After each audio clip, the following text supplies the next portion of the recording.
Hello বন্ধুরা, এই বর্ষার দিনে ইলিশের কোনো রেসিপি হবে না, এটা তো হতেই পারে না। তাই আজকে তোমাদের সামনে আমি সর্ষে ইলিশ নিয়ে হাজির হয়ে গেছি। প্রথমেই দেখো, ইলিশ মাছগুলো ভালো করে কেটে ধুয়ে নিয়েছি। এবারে হলুদ আর লবণ দিয়ে ভালো করে মাখিয়ে নেব। দেখো মাখানো হয়ে গেল। এবার এদিকে আমি একটা মশলা রেডি করে নেবো। তার জন্য সর্ষে, কালো আর সাদা সর্ষে একসঙ্গে পেস্ট নেব। তারপরে পোস্ত, কাঁচা লঙ্কা আর লবণ একসঙ্গে ভালো করে পেস্ট করে নিয়েছি। এবার দেখো কড়াইয়ে তেল গরম করে কালো জিরে ফোড়ন দেবো।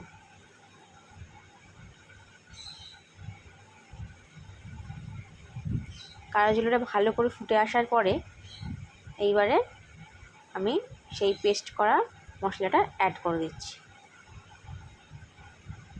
দিয়ে ভালো করে একটু নাড়াচাড়া দিয়ে নেবো। সর্ষে কিন্তু বেশি কষাবে না, তাহলে সর্ষে তিতকুটে লাগবে। এইবারে স্বাদ মতো একটু লবণ দিয়ে দিলাম। এবার পরিমাণ মতো একটু হলুদ দিয়ে দেবো। সব কিছু দিয়ে আবারও ভালো করে নাড়াচাড়া দিয়ে নেবো। এবার সেই নুন হলুদ দিয়ে মেখে রাখা মাছগুলো দিয়ে দেবো। আমি কিন্তু এখানে মাছ ভেজে ইউজ করছি না। এই দেখো দিয়ে দিচ্ছি।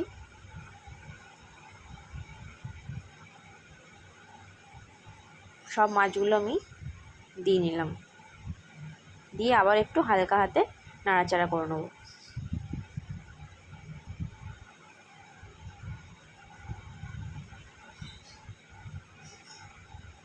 সুন্দর করে নাড়াচাড়া করে নিচ্ছি।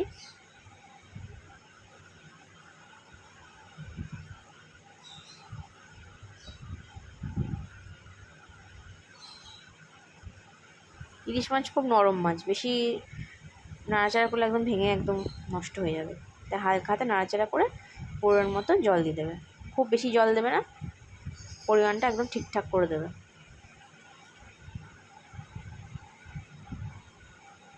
আর একটু জল দিলাম।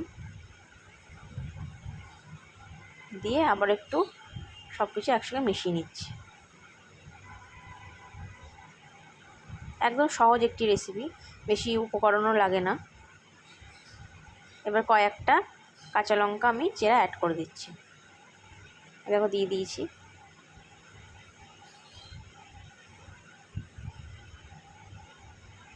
কাঁচা পাকা লঙ্কা দেবে, বেশ ভালো লাগবে খেতে।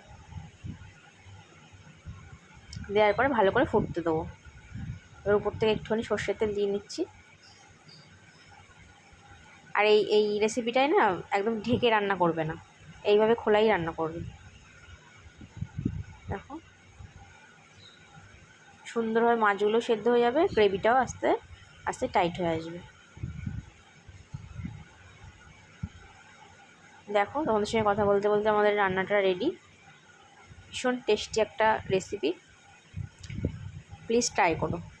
ভালো লাগলে লাইক, শেয়ার, কমেন্ট করো।